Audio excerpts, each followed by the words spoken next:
These are the most disrespectful MMA moments in the UFC history. In the face of John Jones. Jones is so strong. He was former champion standing before. Timeout. Big uppercut, it looked like, with that lead hand that dropped Tavares. Nurmagomedov really dropping bombs now with those elbows. And first up, Anderson Silva versus Demian Maia. Safe to say this was the most iconic yet disrespectful fight of UFC 112. Silva completely outclassed Maia in the first half, throwing in flashy and unnecessary movements. No doubt Silva is one of the most creative fighters ever. If Silva had been less experienced or hadn't already won the Shooto middleweight championship, his showboating could have backfired, especially considering Maia's well-known grappling skills. Nevertheless, Silva won the title, but his clowning around embarrassed Dana White so much that he even said, "I don't think I've ever been more embarrassed in the 10 years of being in this business. And it's the first time that I've ever walked out on a main event and given the belt to the guy's manager and told him to put it on him. I'd rather have somebody say, let's not buy the Anderson Silva fight tonight because he knocks people out in 2 minutes, other than he runs around like a jackass for 5 rounds. I don't know how yet, but I will make this up to the fans." What Silva did was nothing compared to the controversy surrounding Khabib versus Tavares at UFC 287. Near the last 20 seconds, Khabib landed several unanswered elbows that knocked Tavares out cold, yet the referee failed to step in immediately. This late stoppage was pure disrespect, as Tavares remained motionless on the mat after taking almost 14 unnecessary blows. There's that shot. It was a leaping uppercut, it looked like, with that lead hand that dropped Tavares. Nurmagomedov really dropping bombs now with those elbows. And Tavares is all... The sound of those elbows smashing into his head with Khabib growling after every shot was crazy. Yet the ref didn't stop it early, even though Tavares had clearly given up. That ref acted like Tavares owed him money. Speaking of subtle disrespect, how can I forget Arman Tsarukyan's pre-fight incident? This UFC lightweight contender was suspended for 9 months by the Nevada Athletic Commission for what happened before his fight with Charles Oliveira. During his walkout, a fan flipped him off and Arman responded by throwing a punch.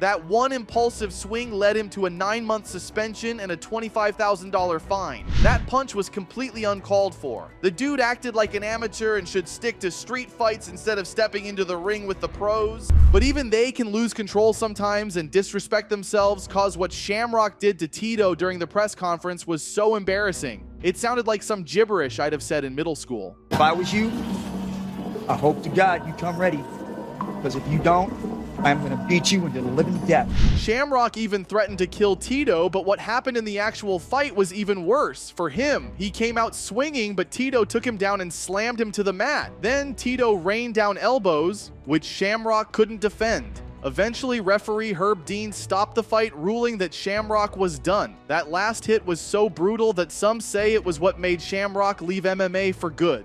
Sometimes the disrespect doesn't just stay in the ring or at press conferences, it spills into the streets. And that's exactly what happened on April 5th, 2018, when Conor McGregor took things way too far. Through the footage, it feels like a scene straight out of a crime thriller, because in a way, it was. McGregor showed up at the Barclays Center right after a UFC 223 media day, looking to confront that weekend's main event fighter, Khabib Nurmagomedov. What happened next was pure chaos. The Irishman grabbed a steel dolly and hurled it through the window of the bus carrying Khabib and other fighters.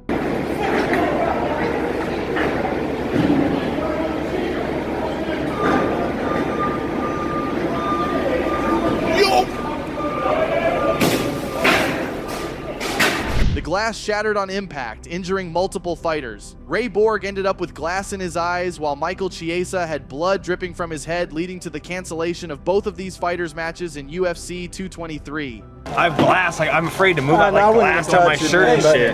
Yeah, so you don't get anything blood on you. Luckily, Khabib wasn't hurt in the attack, and in the end, he got the best revenge, unanimously winning the lightweight championship. Number 6. McGregor knocked out the referee. I guess McGregor just can't stand anyone trying to stop him from being a madman. Take, for example, the time he straight up knocked out a referee for no reason. McGregor was at Bellator 187 to support his teammate Charlie Ward. The entire event he was loud and hyped, but things got wild after Ward won. In the heat of the moment, McGregor did a victory lap and climbed into the cage. When the referee tried to get him down, McGregor straight away reached out to charging at the referee and immediately lunged at him. And look who's in to celebrate with him. The notorious one. Wow, Conor McGregor trying to go at the referee. I don't know what's going on here. Bruh, even Ward looked like, what the heck is he doing? And the craziest thing is, McGregor later admitted it was intentional and even apologized for it. But that's not even the dirtiest play we've seen in MMA, because GSP straight up broke UFC rules just to dodge BJ Penn. In MMA, you can do whatever it takes to avoid your opponent except rub any kind of lubricant on your body except the face. But during UFC 94, that's exactly what GSP was accused of doing. The controversy blew up when BJ Penn filed a formal complaint with the NSAC, claiming GSP illegally used Vaseline during the fight. Penn swore GSP felt way too damn slippery and accused his corner of rubbing grease on him between rounds, making it nearly impossible to get a grip. But GSP shut those allegations down real quick. He said his cornerman, Phil Nurse, was just helping him with some deep breathing exercises, rubbing his back and chest. Any grease that got on him was a total accident. It wasn't just some random accident though, because Dana White saw it happen and called it out on the spot.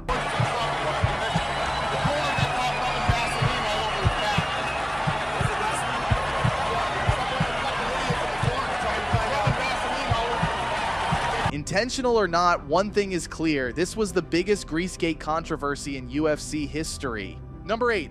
Jon Jones's eye poke tactics. Applying Vaseline is a clear violation of UFC rules, but what about when the GOAT humiliates his opponents with eye pokes? Jon Jones is hands down one of the greatest fighters ever, but let's be real, dude's eye pokes were next level dirty. One of the worst was at UFC 172 against Glover Teixeira, when Jones jammed his fingers straight into his eyes, messing up his vision for the rest of the fight. Timeout. Watch the fingers in the eye, Sean. And it wasn't just bad timing. Jon kept his fingers fully extended at eye level the whole fight, even while bobbing and weaving. Luckily, Glover fully recovered, but the eye pokes were so brutal he doesn't remember anything from the incident. But everyone remembers Cody Garbrandt's insane clowning of Dominic Cruz at UFC 207. And man, it was something else. For 25 minutes, the dude looked like he unlocked Ultra Instinct, dodging shots like he already knew what was coming.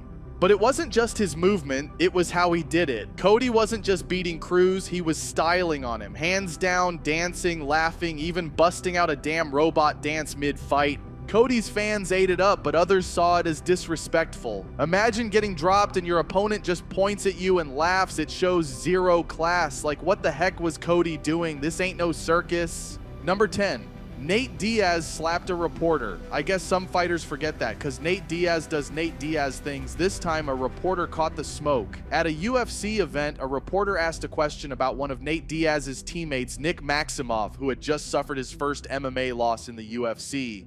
Nate wasn't feeling what the guy was saying, so instead of talking it out like a regular person, he slapped the mic out of his hand and smacked his hat off. The reporter was probably rethinking all his life choices, but let's be real, the cap slap was the perfect balance between disrespect and not getting sued for assault.